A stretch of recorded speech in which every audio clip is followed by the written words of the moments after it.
Halo Sobat Baku Hantam, tak cuma rudal ribuan prajurit, kini howitzer kelas berat beroda rantai 170 mm milik Pyongyang yang terlihat di Rusia. Foto-foto yang jelas beredar menerbitkan foto artileri yang sedang dimuat ke dalam platform kereta kargo di suatu tempat di Rusia.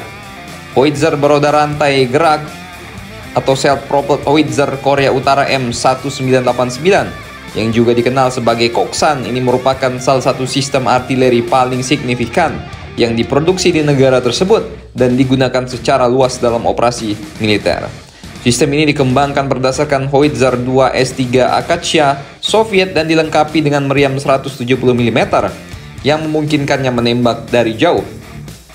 Secara teknis, sistem ini dapat menembak berbagai jenis amunisi, termasuk amunisi fragmentasi berdaya ledak tinggi dan peluru termobarik.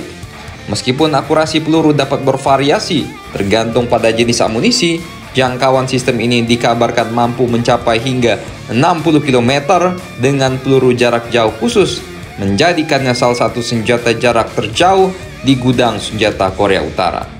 Ini bukan pertama kalinya Pyongyang memasok senjata ke Moskow.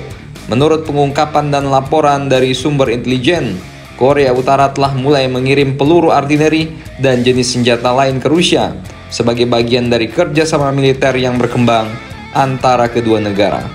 Meskipun ada sanksi internasional yang menghalangi akses Moskow ke teknologi dan perlengkapan militer Barat, Korea Utara tampaknya telah memilih untuk menyediakan sumber daya yang penting secara strategis bagi Kremlin. Selain itu, sumber intelijen mengindikasikan bahwa pengiriman senjata ini dilakukan melalui jaringan saluran rahasia yang menghindari sanksi internasional. Kapal kargo yang penuh dengan amunisi dan teknologi militer telah terdeteksi di berbagai perairan internasional yang menunjukkan bahwa Korut secara aktif terlibat dalam perdagangan senjata ini.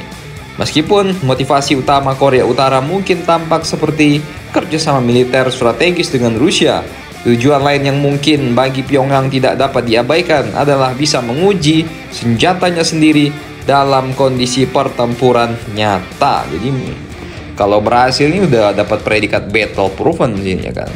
Pyongyang kemungkinan melihat invasi Rusia ke Ukraina sebagai peluang unik untuk menguji senjata baru termasuk peluru artileri dan sistem yang belum menjalani uji coba militer sesungguhnya. Lebih jauh bagi Korea Utara berpartisipasi dalam konflik militer global semacam ini bisa menjadi cara untuk menunjukkan kemampuan dan memperoleh data militer yang berharga.